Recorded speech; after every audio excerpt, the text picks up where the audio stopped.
Hi everyone, this is Terry Nazon, world famous astrologer, and this is all about Saturn in Aries.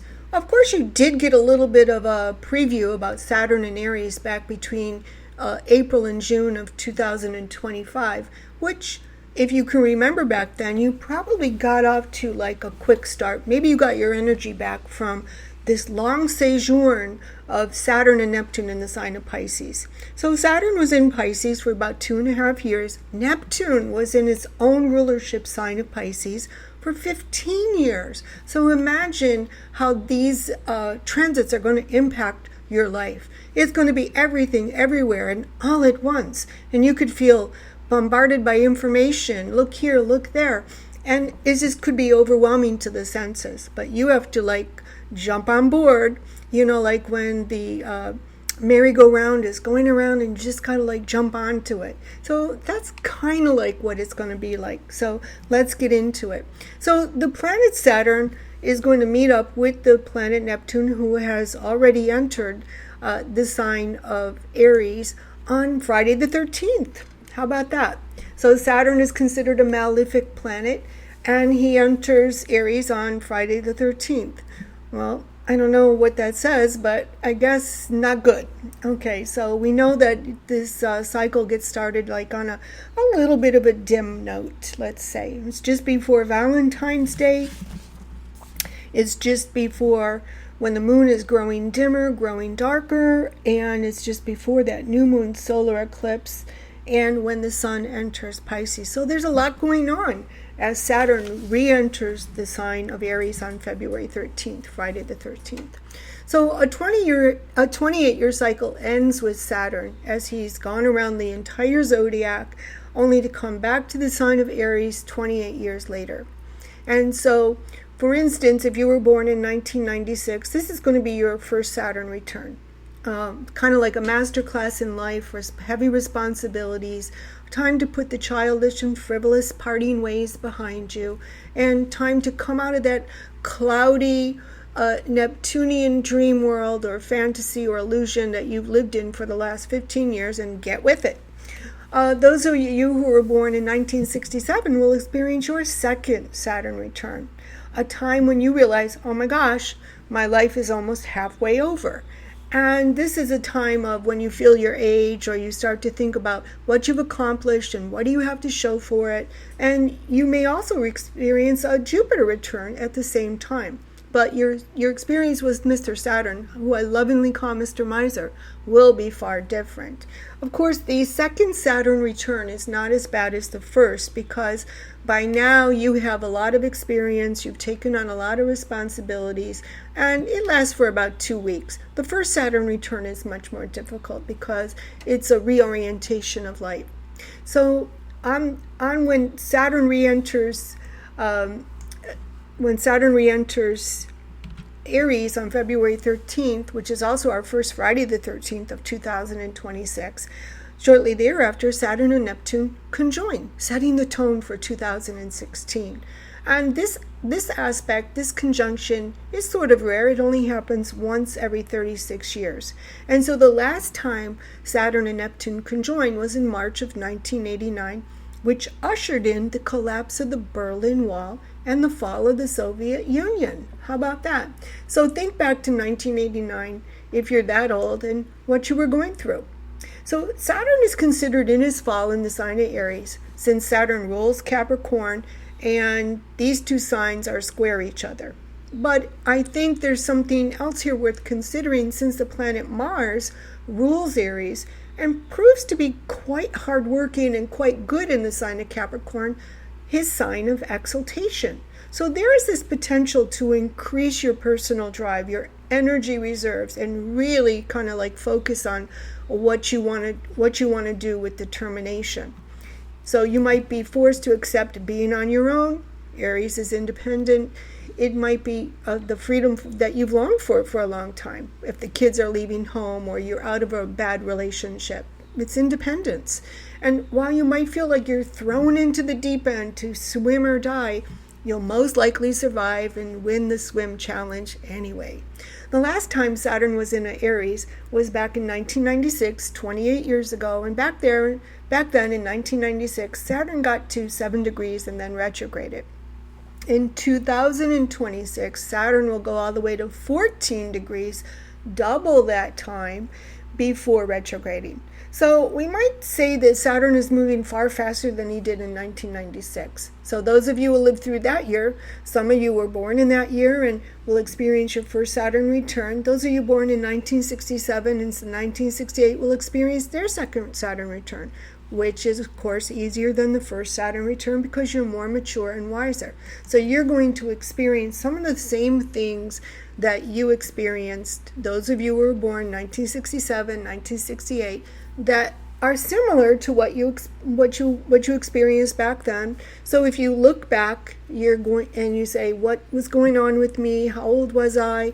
What was happening in my life in 1967 and 1968? You'll have kind of like an idea of what to expect. That's the way, I always say that, astrology is about cycles. Nothing really changes too much. It's just about cycles, because the planets go around our little universe here in the same way they have for eons and billions of years. So of these two periods, 1967 is probably the more relatable one to the 2026 Saturn transit, because Jupiter entered Leo back then, as it will do in 2026. Remember, astrology is about cycles, and this is a Saturn-Jupiter cycle also. Saturn-Neptune, Saturn-Jupiter. So Saturn rules hardships and delays, and makes you stand up straight and muscle through when you'd rather be doing something else. It's about maturity and responsibility.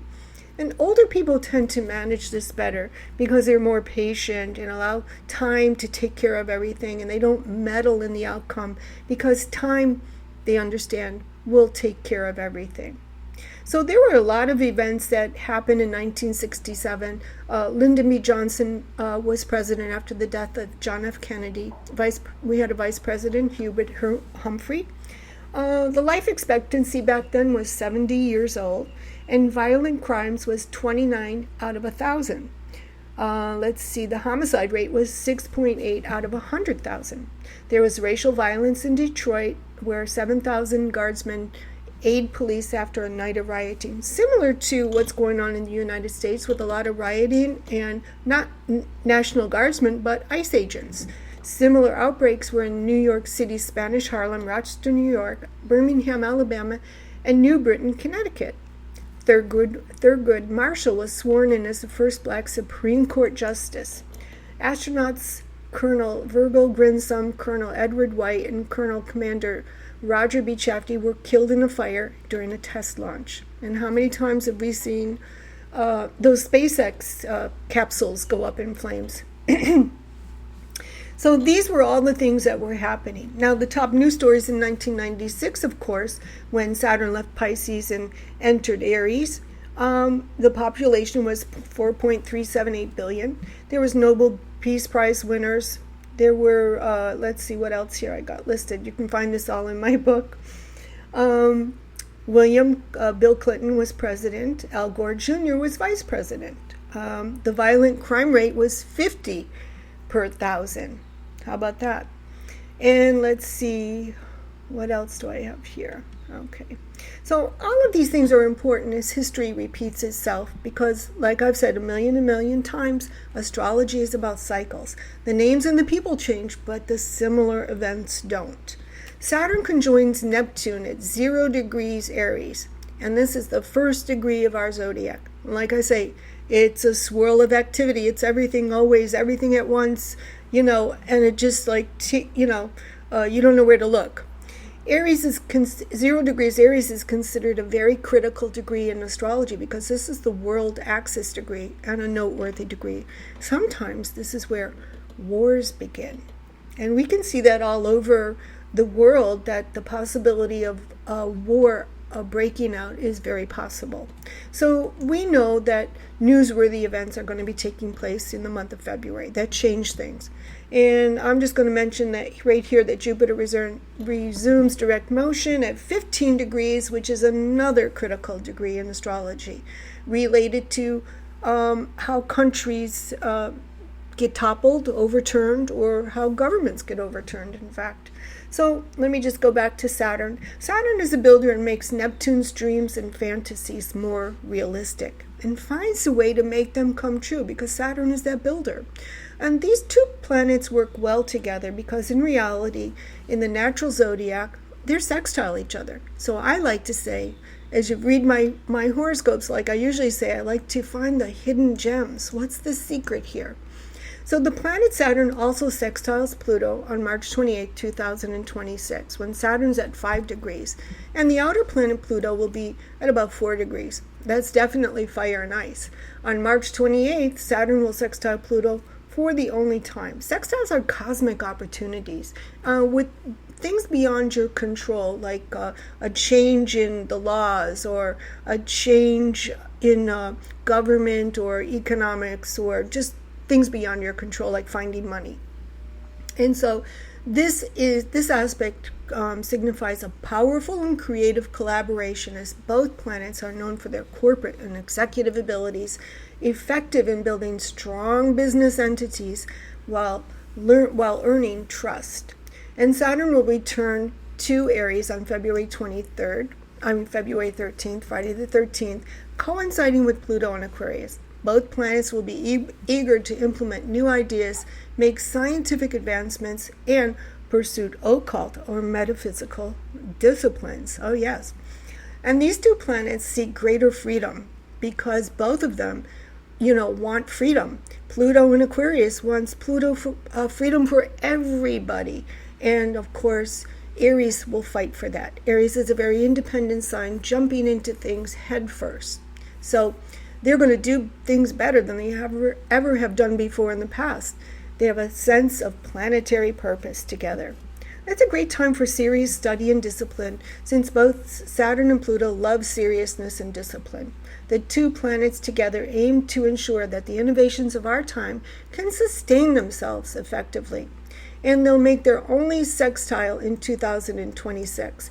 While there are other sextiles between Saturn and Uranus, Saturn and Pluto are just pure genius together. Each impulsive, ready to combine forces. Each planet out on its own is experienced in corporate events and produces executives and knows how to build powerful business entities and organizations. Nothing loose here. Since Pluto is a planet of rebirth and transformation, we could see some businesses that have gone bankrupt get revived and go on to be bigger and better than ever. Certainly, bankruptcies with businesses has certainly been in our news. So there's financial benefits through inheritances, bankruptcies, taxes, refunds, corporate money, and investments.